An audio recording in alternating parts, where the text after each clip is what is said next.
esteemed sponsors, members of the media, fellow student leaders, ladies and gentlemen. I hope everyone's had a good break. It's now time for the slot we've all been anxiously waiting for, the Young YBs Forum.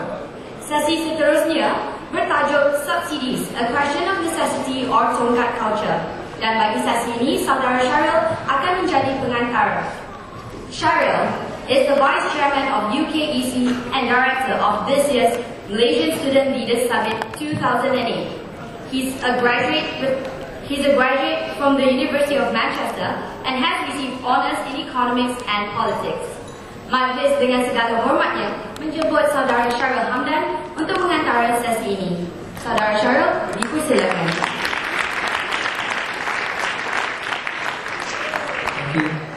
Thank you, Sarah. Bismillahirrahmanirrahim. Alright guys, this is it. This is the climax of MSLS 2008. First of all, as Project Director, I'd like to thank all the participants who've given support, to all the sponsors who also led the support throughout this two-day event. We couldn't have done it without you guys.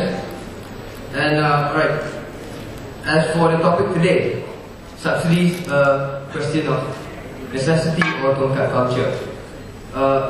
I guess most of you would be very familiar with the background on this topic. I'll just lay out some ground rules as goes.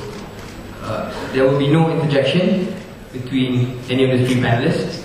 The questions will be posed by me and me alone until the time when the Q&A session from the floor will begin.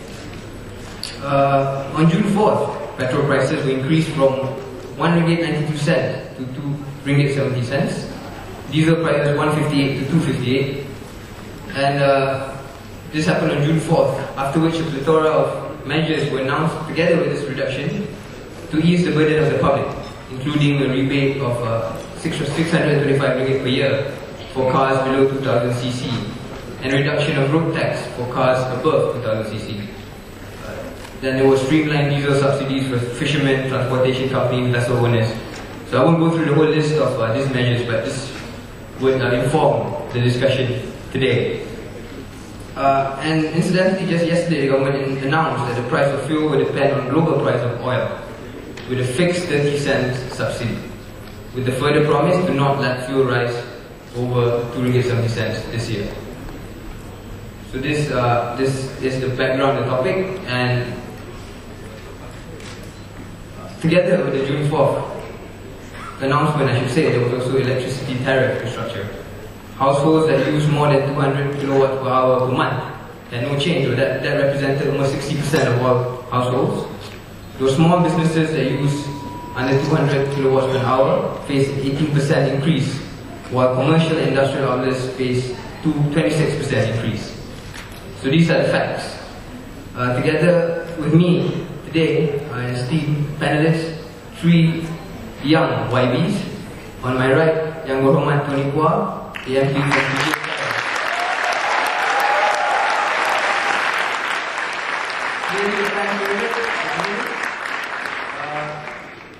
MP for BJU, won by close to 20,000 votes majority.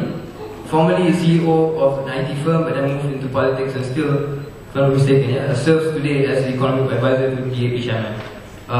Graduated from Oxford, the course of philosophy, politics and economics. On his right, a man that needs no introduction, YB JAMALUDDin, MP for Rembau.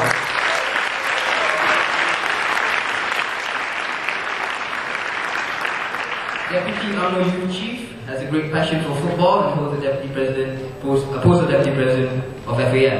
Again, once again, Oxford PPE. I think we're junior to YB Tony. Junior in age. And on my far right, YB NAZMI, the youngest candidate.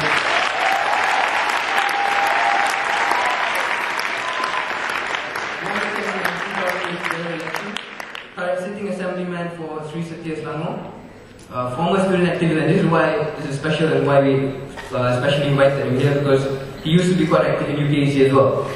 So, one of our own student activism will be a session after this, by the way, to stay. Alright, to begin, I'd like to ask a relatively straightforward question, and I'd appreciate it if all three of you could answer with a yes or no. Let's start things simply. Do you, in principle, agree that the previous subsidies regime needed to be revamped? Yes or no? YB Tony? Yes.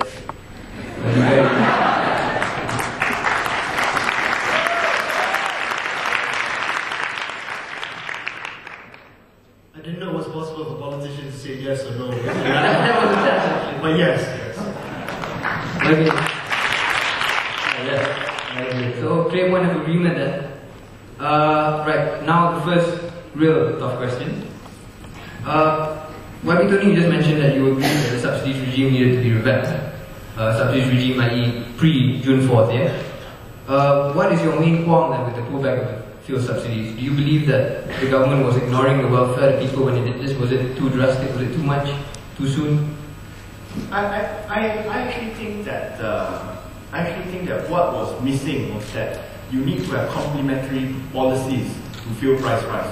The complementary policies essentially are policies to enable the poorer segments of society to be able to meet the challenges arising from the inflation, especially the secondary round of inflation created by the oil price rises. And I think that portion of the policy is drastically missing from the approach taken by the government to increase the fuel price and cut fuel subsidies. And of course, the other aspect of fuel subsidies is providing alternatives to the people, particularly the middle class, alternatives to be able to commute from one point to another. And I think if you're looking at Penang, you're looking at Kuala Lumpur, you're looking at Malacca, you're looking at Johor Bahru, there's no viable quality public transport system that we can really look forward to in presence in the thank you for the support. In presence in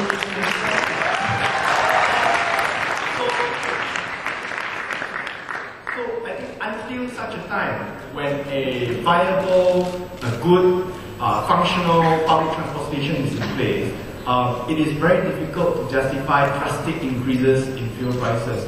I think one of the things, if I'm allowed to elaborate now, that we have seen before, and I have harped all over in my blog, if you have read my blog, 3 years ago when 2006 when fuel prices went up by 30%, you see front page, the local media, I won't name which media, of new lines, Kota Damansara, Bangla Utama, all the way to Central. There's a brand new LRT line, and you've got extended lines from extended lines from Kelana Jaya to Subang Jaya, from Sri Tarim to Subang Jaya across Puchong. So you get all these plans being talked about the last time fuel price increased. This time around, 2 days after fuel price was increased by as much as 40% for petrol prices and 63% for